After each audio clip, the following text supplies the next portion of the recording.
अस्सलामुअलैकुम दोस्तों, उम्मीद है आप लोग सब लोग खैरियत से होंगे। ये मैं कल रात को मीन्स पहुंच गया था, तो अभी अपने दोस्त के साथ जा रहा हूं। तो दोस्त मेरा टिपिकल पठान बंदा है, तो उससे हम पश्तो में बात करेंगे।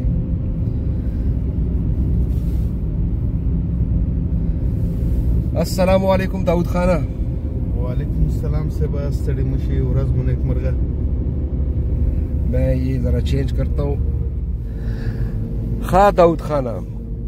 नु बया ژوند څنګه روان دي دلته کې؟ زه خو پهله بخښنه غواړم، زما ډېرې ورځې شو راغلی یم، 5-6 ورځې وشوې، او خو تا ته پته ده چې زه په برېس کې وم، دا مختلف لانجې مانجې وې هغه مې ختمولې. نو اول خو دا هغه بخښنه ده چې ومې بخښې، او باقي چې څنګه پرون شپې رالم نو ما وې ځکه مې تا ته وختي وختي ټلیفون وکړو. ډېره مننه چې ته رالې، میلاو شو، ډېر خوشحاله شوم. نو ته به څه وې؟ کنځلې به راته ډېرې نه کې، ما ته پته ده غوسه یې راته. زه ملا یم، کنځلو باندې زه دوا کوم. فتوا لګوې؟ نه فتوې نه لګوم، اول دوا کوم، بیا وروسته چې قار شم بیا فتوې لګوم. اول خو خوشحاله شو چې په خیر راغلی. والله ځکه چې یاران دوستان نن سبا کې په اروپا کې لیدل یا په نوره نړۍ کې، دا ډېره ګرانه خبره شوه، ځکه چې هر سړی د خپلو مسالو سره لاس سرګرېوانه وي، څوک نه وزګارېږي. او زموږ استاد خو ملګرتوب تر ډېرې مودې دی، نو په دې هیله چې تا ټلیفون وکړو، ما ځه نو دا سړی به خامخا زه ګورم. نو ښه راغلاست درته وایو، په خیر رالې منځ ته. دا خبره کوچیانو ستاسې خپل کور دی، هر کله راشئ. داود خان یو ښکلی غوندې کې شعر خو راته ووایه. والله چې بس وروره څه شعرونه به درته ووایو، دنیا مسلې دومره ډېرې شوي دي، او بل دا عمر چې تېرېږي سړی بس فکرونه او هر څه د ژوند نورو برخو ته وځي. ګنې په کار ده چې موږ د پښتو ژبې ادبي نړۍ ته ور وګرځو، د هغې کله کله دا کوو. نو موږ صرف د غني خان هغه یو 4 پرده شعر دی، وایي چې لکه شمه یا به سوځم یا به مرم، یا به تله د دریاب ځم، یا به پاس په څپو خوځم، عجیبه زه عجیبه ژوند عجیبه کاروان روان دی. ما وروستي پړاو ته بیایي، زما خوښه ده چې زما او که نه ځم. نو وروره موږ وروستي پړاو ژوند ته ور روانې سو، مسلې ډېرې، حالات د نړۍ ګډوډ، دلته هم چې وینو داسې خاص خوندونه نشته دی. خپل کور کلی هېواد باندې چې ګورو، هلته هم دا خفګانونه د کرونا او د ناروغیو سره ډېر یاران دوستان د دې نړۍ نه سترګې پټې کړې، او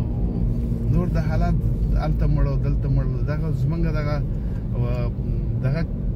عزم اراده کله کله کمزوري کوي. صحیح خبره کې. ته څنګه په خیر رالې؟ او خیر کې څه تکلیف راته پېښ نه شو. زه په د ویلنوس باندې راغلم، نو په کار خو دا چې ډایرکټ راغلی منځ ته، خو هغه جازونه چې کوم وو هغه یو 3 سټاپونه وو پکې منځ کې، نو هغه تقریبا 16-17 ګنټې جوړې دی. تا ته خو پته ده چې د دې حالات نن سبا ګډوډ دي، د بیلاروس ته او رشیا ته د یورپ طرف نه جازونه نه راځي. نو دی یو ډېر غټ سرکل واخلي، بیا راشي ماسکو ته، او ماسکو نه بیا دلته. نو بس بیا مې اراده بدله کړه د مینس والا، او رالم په دې ویلنوس باندې. نو دا ویلنوس خوا کې دی، نو هلته کې ډایرکټ رالم خپل ښار نه، او بیا په بس کې کېناستم او مینس ته راورسېدم. نو څه تکلیف راته پېښ نه شو. نه ښه ده چې دې هېوادو کې دلته زموږ د خلکو په څېر نه دي چې لانجې درته جوړې کاغذونه دي، صحیح مسله نه وي هره خوا چې ځې. دا خو زموږ ستاسې وطنونه دي چې هر څه دی برابر وي، بیا هم د یو څو روپو دپاره د پازابۍ. او والله چې کله هم شرمېږو د خپلو خلکو په حالاتو باندې چې دا ولې موږ داسې یستو. دا ټولې مسلې زموږ اسلام او دین موږ ته ښیي، خو دلته دا هر څه دوی خپل کړي دي، او موږ دغه ټول جهالت او ناپوهي موږ ته پرېښودې کړې ده. بالکل صحیح خبره. دغه د حالات رښتیا هم ډېر کړکېچن دي، بلاویا چې د تګ راتګ نو دی پته نه کوي. داود خانه دا راته ووایه چې د حالات خو نن سبا ډېر داسې ګډوډ دي که نه، نو ستاسو په دې کاروبارونو باندې اثر اچولی دی دلته کې؟ ډېر اثر دی. ډېر اثر اچولی، ځکه چې د جګړې په وجه باندې ټولې لارې بندې دي، ترانزیټي هوایي لارې ورکړه درکړه څوک نه کوي څوک څه نه اخلي څوک څه نه خرڅوي ټول د جګړې د وجې نه حالات داسې شوي دي چې هر سړی خپله دي چې د بلاروس خلک چې کوم دي هغه هم د کومې تنخواګانې چې اخلي صرف ما خوراک سکاک پې کوي نور داسې دغه شیان چې وي چې ډېره اړتیا ورته نه وي هغه نه اخلي لکه موټرې شولې کورونه شو ځمکې شوې یا نور داسې کاروبار چې ځکه چې ویریږي حالات ډېر کړکېچن دي سیاسي حالات نامعلومې خواته درومي ورسره اقتصادي تاسې باور نه کوئ چې 6,000 غټې ټرالۍ ګاډي دا اوس د پولنډ او د بلاروس په پوله باندې ولاړ دي د ورځې نو څو پرېږدي او نور دغه نو په دې وجه باندې د خلکو خوند نشته هر سړی په ویره کې دی نو موږ به دغه امید ساتو چې دا جګړه زر ختمه شي او ټولې نړۍ ته خیر ورسیږي او د دې ټرالو ما ته پته ده ځکه چې دا زه چې چېرته برېست ته ځمه که نه د هغې کورواله د هغې خو 6 ټرالۍ لري نو هغه تقریبا 18 غنټې په بارډر باندې هغې انتظار کوي 18 غنټې او دا چې قسمت یې ښه وي که قسمت یې خراب وي نو دې نه زیات هم وخت لګېدی شي ډېر دلته یو کس دی هغه بله ورځ راسره خبرې کولی ویل چې زړه مې تور شوی دی بیا یو تورکی دی زما سره یو جنۍ کار کوو د هغې میړه دی هغې ویل چې یاره دا لاړ شم نو بېرته کېدی شي په دې لار را نه شم ځکه چې دغه څه چې مونږ ګټو بېرته په دا لارو باندې خورو په نیغ باندې مطلب یو څو ساعتونه یا ګنټې به دغه انتظار و هر څه به چي کړه ویل چې ورځئ نو اوس دا شی نشته د یو سیاسي لوبه روانه کړې ده نو دغه وجه باندې هر څه ګډوډ دي موږ بیا خیر غواړو خدای دې وکړي چې مسلې ختمې شي ځکه چې د دې جګړې د وجې نه هغه د افریقا څومره هېوادونه هغه د ولږې تندې سره مخامخ دي ځکه چې روسیه او اوکراین هغوی ته غله لېږله او هغه اوس نشي لېږلی بالکل داود خان پرون زه چې دا برېست ته رالم نو هلته کې واوره بالکل نه وه سخته ګرمي وه دلته کې خو لږه ډېره واوره پاتې ده لا دا ما خیال پرون شوې ده لږه دا پرون شوې نن یې ما اټکل کړې ده او واوره پرته ده نن خو هغه او نن شپې خو هغې وایي -16 به وي 14 بېګا خو وه 12 سهار وه 9 او 10 او بېګا ته بیا د کېږي ډېرېږي ځکه چې ویله چې په 21مه پېړۍ کې ماسکو کې کراسنی پلوچې دی یا سور میدان چې ورته تاسو ویل هلته 29 درجو ته رسېږي سنټیګریډ ته نو ما دغه کړی چې ضرورت نه نو مه راوځئ ښه داود خان یو تپوس مې درنه کولو نو امید دی خفه کېږې به نه ستا خو لکه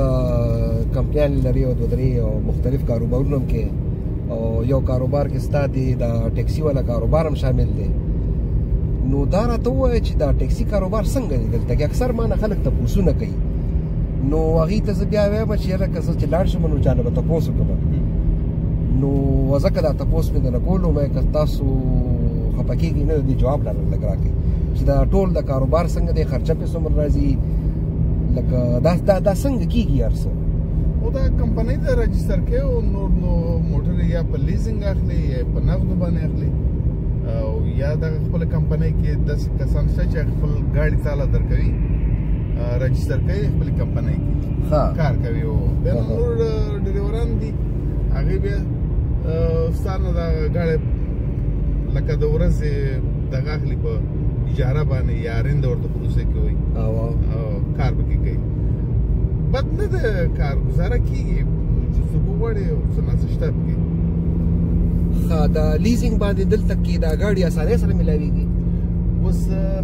د دې جګړې په وجه باندې ځینې بهرنیو کمپنیو خپل دغه ودرولی دی خو ځینې شته دی ځینې شته خو بهتر دا دی چې په خپلو پیسو باندې چې په خپلو پیسو واخلي نو هغه ښه راسي ګټه یې ډېره وي دلته او دغه یې کم وي او لکه مطلب دی چې یو کمپنۍ کې څو ګاډي پکار دي چې ستا پې لکه ګزاره روانې صحیح ځکه چې په یو ګاډي باندې خو به ګزاره نه کېږي کمپنۍ خو په یو ګاډي نه چلېږي نه نو دلته اوس رنګ دغه دی یو دوستی دی زما ملګری دی هغه 45 ګاډي لري 45 ګاډي ښه چا سره سلم شته دی چا سره ډېر هم دي چا سره کم هم دي 15 دغه ګاډي نو هرې کمپنۍ سره شته دی ښه د ورځې اوس کرته وایم ډریور ته پاتې کېږي یو $10 یا دغه نه کم دا کار پورې تړلې خبره ده چې ته څومره کار کوې ښه نو $10 خو ډېر کمې نه دي بیلاروس لپاره دا ډېر دي دا کمې نه دي ښه او $10 خو لکه د میاشتې څومره پیسې جوړېږي دا ډریور ته ښه دا صرف د ډرایور چې دغه کار کوي هغه دا پیسې ګټلی شي مته چې ستا کمپنۍ ضرورت نشته بس یو ایز ا ډرایور کار وکړه نو دومره پیسې به تاته میلاو شي دا خو د ډرایور پیسې شي ستا به دلته داسې دی چې دلته دا موټر چې ګاډی چې راجستر شوی ستا په کمپنۍ کې او دغه ینډکس یا اوبر کمپنۍ د دې ګاډي په سر باندې لکه 14% د دغه نه تاته پاتې کېږي ښه او هغه ځان ته دغه ده او نور نو لکه تاته بیا تاوان نشته پکې ښه که خپل ګاډی دی خپل دی ښه مته چې یو ګاډي باندې هم کار کېږي یو باندې کېږي خو نو دلته اوس خبره دا ده چې سرقمي کورنۍ ده سرقمي کم سړی دی د هغه څومره لګښت دی دا خو بالکل خرچه څومره ده ځینې کسان چې د هغوی خرچه یا لګښت ډېر وي هغې دپاره یو ګاډی بیا نه بس کېږي او ځینې وي چې د هغوی دپاره نو مغه د کور دغه راوباسي لګښت دی هغوی دپاره مغه نو دا خبره به لږ اسانه کړو داود خانه اوس مثلا چې زه راشم دلته کې یو ګاډی ځان ته واخلم او ځان یانډک سره رجسټر کړم نو زه به څومره پیسې وګټم د میاشتې دا چې ټول حالونه درته نوی وو ښه دا خو بزنس دی هسې چې دا کوم وکیل لیدلی دی چې بې پیسو خبرې کوي نو اوس څه وکړم تا له پیسې هم درکړم وکیل سره اول ډیلینګ کې اول به سره دا کې بیا سره خبرې کوي او بل ورځ راته یو چا د ډینمارک نه ویلې دوه خبرې را سره وکیل وکړې چې $14 شو ما چې خدای دې کور راکړه ما تا څه وکړه چې ما یو خط یو لیک لیکلی دی او دا مې کړي دي نو زه ورته وایم چې ټولې خبرې تا ته اوس نه وایم او بیا بېرته پټه باندې نه پټه باندې چې راته خو بیا زه بیا په دې ویډیو کې وایم خو دا چې ته راته وایې نو دا به ښه دا راته وایي چې $2000 ګټلی شم د میاشتې چې خپل ګاډی واخلم او چلوم یې یانډک سره دوه خو نه کېږي کمې راځي داسې بس دوه پورې راځي ما درته وایي چې دا ستا د کار پورې تړلې خبره ده که ته وغواړې کار وکړې بیا یې شي ښه نو ملګرو دا تقریبا 2000 سړی بیا پیدا کولی شي خو 2000 مسله دا ده چې 2000 باندې به ګزاره وشي او که نه ونه شي خبره خو دغه ده ګزاره پې ښه ګزاره کېږي دلته ځکه چې مطلب دغه د کور کرایه شو دغه بیلونه شولو ستا خپله خرچه شوله نو پاکستان کې پاکستان ته دومره نشي لېږلی نو پاکستان کې نن سبا کې چې $300 هم ولګي هلته دغه ډېرې دي ځکه چې حالات و د ویزې او دغسې اوس دلته مطلب یو کیلو دغه چې ده $10 راځي غوښه د واړه مال نو $10 په پاکستان کې دا سوچ کوم چې $2,500 راځي نو $10 چې دلته هغه ستا څومره کېږي او هلته پې څومره کېږي سوچ وکړه که هلته به فکر کوم چې څه کم 2 یا 2.5 کیلو غوښه به پې وشي د واړه مال که نه کېدای شي او خیر مونږ ته قیمتونه پته نشته هلته ګراني شوې ده ډېره ګراني شوې ده داسې زما په اند باندې $900 ده که 950 ده شي همدغسې خواوشا کې ده ښه نو داود خان ډیره مننه دغه یو دوه درې خبره جواب در راکو نو امید لرم چې خلک به پوه شوي وي چې دا صحیح حساب کتاب د بلاروس کې نن سبا خو حالات داسې دي چې دلته ما خیال راتلل نه دي پکار نه نن سبا کې راتګ ځکه چې دلته دا جګړیز حالات دي حکومت هم ډېر په ویره کې دی عوام هم ډېر لکه پته نه لګي که نه چې څه به کېږي ځکه چې دې جګړې نامعلوم لوري ته روانه ده چې خپله نړیوال هم نه پوهېږي او ناټو هم داسې دا کې ده او خپله دیجې خلک نو ته خو په دې خبره پوهېږي چې په هره ټولنه کې چې جګړه روانه هغه ټولنه نشي ابادېدی هغه نور هم رانیږي او خرابېږي ورسره او خلک د لویو ستونزو مشکلاتو سره مخامخ کېږي صحیح خبره کوي داود خان ډیره مننه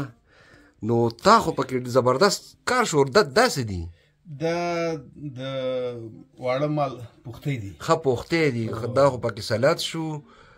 او دا پکې کباب ته ښه غوښه ده ښه او دا زما زبردست شی د افغاني پلاو او دا پختې او دغه د خریړي دي موږ ته تاسو ورته مرخیړي او دا بانجان دي خو دا خو داسې فضول شی دی ګورې ښه ګیس والا کنه خو خیر دا ډوډۍ باندې لږ هضم راولي ها موږ سره دلته کې زموږ یو بل مشر ناست دی فیاض خان السلام علیکم تاسو څنګه یې سلام علیکم څنګه یې خیریت دی نو حبیب ته خو یو سلام ووایه سلامونه حبیب او حبیب ګوره موږ هېر کړي یاستو نه سلام کوي نه واله کې خدای کې ټولې راغونډې کړې دا به نه پاتې وي موږ لکه څنګه پاتې دي خو یاران دوستان مهر امتیاز ګوره هغه په کال کې یو ځل را منډه کې یو سلام را باندې واچوي که نه په میاشت کې خامخا یو ټلیفون خو راته کوي او خو بدو پوښتنه کوي او تا موږ داسې هېر کړو ورور دا څنګه چل دی پیسې خو موږ ټول ګټو ټول پسې ناراحت یو کله کور هم پسې پریښی دی راوتېستو خو یاران دوستان به نه هېرو هر څه چې کوو او اختر څنګه دی اختر د ښه دی هغه مو غریب ټلیفون نه کوي او هغه نه خو تاسو خبره چې پلار یې پخ رسېدلی او ماتې ترې هم دغه نو اختر د خدای همیشه روغ او جوړ لري همیشه مو پوښتنه کوي لکه څنګه چې ته داسې زمونږ دغه د زړونو مینه مو سره ډېره ده نو حبیب ته دغه یو پیغام ورکوو چې وروره هر څه به کوو سره خو دغه به نه کوو هغه پارسي کې ماتل له چارسي کې ټوکې خو د نیکه په ګیره کې ټوکې نه دوستۍ کې په سره ټوکې نه کې دا سره نه منو هېرول به نه کوي او نور د ژوند برخې دي چاته څنګه چا سره بنډلې ډېرې دي چا سره کمې دي پیاز باچا ګوره سمندر دی وخت نه وخت او دغه نه که هغه پښتو کې یو ماتل دی څوک وانه وړو چې مې کول په پښتو کې لږ کنځله پکې راځي نه خیر دی وکړه زه به یې کټ کوم بیا یو سر دی سر پیاز ماغل هېڅ غم نه کوي نه د راټولولو والا نه دی نه فیاض د لګولو والا دی راټولولو والا نه دی ګوره بل هغه پښتو کې یو ماتل دی وایي چې خوړل څټل کړه ځوان هغه چې خوړل چټل کړه ځوان هغه چې سوړي ته وړي یا میږي ده یا پاره نو پیاز سوړ والا نه دی نه بالکل نه دی ځکه خو په مونږ ګران دی نو داسې دغه دی وروره خدای م خوشحاله لره ډوډۍ خاصې او بانه شي مونږ چې د یاران سره کینو ځکه دا مینه محبت ډېر اړین دی ضروري دی ځکه چې ژوند ډېر په توندۍ روان دی او موږ نه ډېر څه تر شا پاتې شو نو موږ وایو چې دا کوم چې مخکې را روانه چې دا خو هسې په زول تېر نه شي د یارانو نه څه واورو څه زموږ نه واوري څه ناڅه سره یو بدې سره ګډې او شریکې کړو نو په دې وجه باندې زما ټول نه هیله ده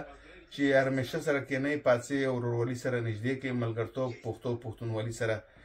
راویښه کوي که نه راتلونکي نسل د زموږ هېڅ نه پاتې کېږي یو شی پاتې کېږي چې یو به جهالت پاتې کېږي یا نو دغه پیسې